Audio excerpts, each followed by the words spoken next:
Thank you, Will. And I just wanted to mention that I may have come across that I live alone. I don't. I actually live with my mom, so I'm still at that stage. I'm the youngest of the Good Life Ambassadors, so I still have a little bit more to fly. But now we're going to talk about advice, and my advice to you is to both individuals with developmental disabilities, and for myself and for parents, is it's a team effort. No one can be self-determined by themselves, even though the word self is in there. It's the self. It takes a lot of people to support one person. It takes a lot of people to make someone a celebrity, you know. And so it can't be achieved alone, and that we should always look at it that way, that one part isn't greater than the other. The I can't say to the ear, I don't need you, stuff like that. So it's important that we always look at it as it's a team effort, and we all bring something to the table. And hopefully when that person flies the coop, that they will bring a little bit of each member of the support team that helped them fly the coop in the first place. So I appreciate the time that was given towards me to really build social skills and things like that, because without that, I would have been very artistic. I probably couldn't even get up here and speak. But because of interventions and support systems, I become self-determined, not by my own being, my own accord, but because of the people who have supported me to get here.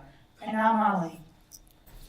So my advice is that being self-determined is really hard, and that's okay. That it's difficult because sometimes the most difficult things are the ones that are the most worthwhile. So you're going to struggle, you're going to have mistakes, you're going to suffer consequences of your decisions, but as long as you get up and keep moving forward, and like you said, have all the people, all your support around you, you're going to be able to be self-determined, and anybody can do it no matter how severe your disability is. There's always going to be something that you can still have the choice to make, whether it's speaking your choices or even just like Amy was talking about, eye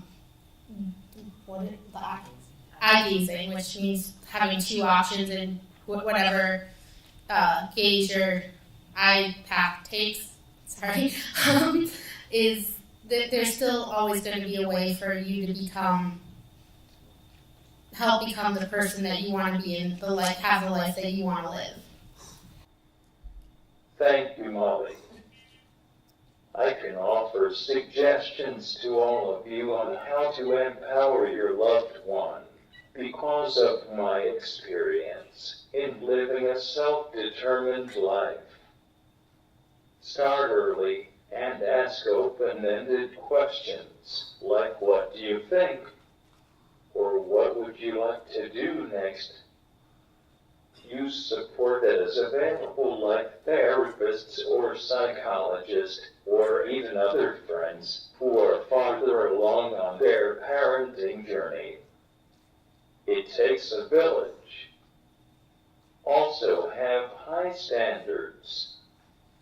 Having high standards will direct the life of the person with a disability, and also demonstrate positive role modeling on how we should be treated. My advice to you as a person with disability would be to teach them, guide them, encourage them. We all need guidance. I think guidance is the number one key to being able to be self-determined, being able to make own decisions. So the sky is the limit for all of us. So as long as you guys are teaching them in the right direction, the sky is the limit. And next, I'll turn it over to Will. Thank you, Christian.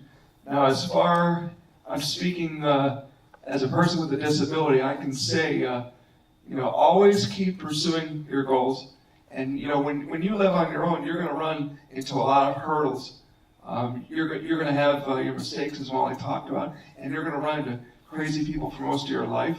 including caregivers, but always remember there is more kindness than bad in this world, and there is more great people in this world than people may realize despite the kind of society it seems that we may be living in.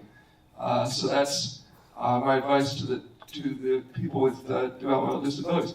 But my advice to the parents is, I know, as we talked about earlier, sure, it's very, very hard to let your kids go.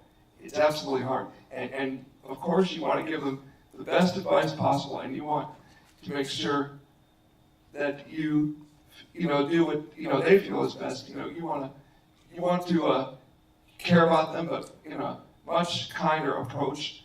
And it's hard to stop protecting them. I totally get that. But at the same time, sooner or later, you have to let your kids go and let them make a mistake and learn from it. Because as I said earlier, we cannot live our life based on statistics. We got to give them a chance for those who want it so badly, as I did in the past. So that's my advice to you all in my book.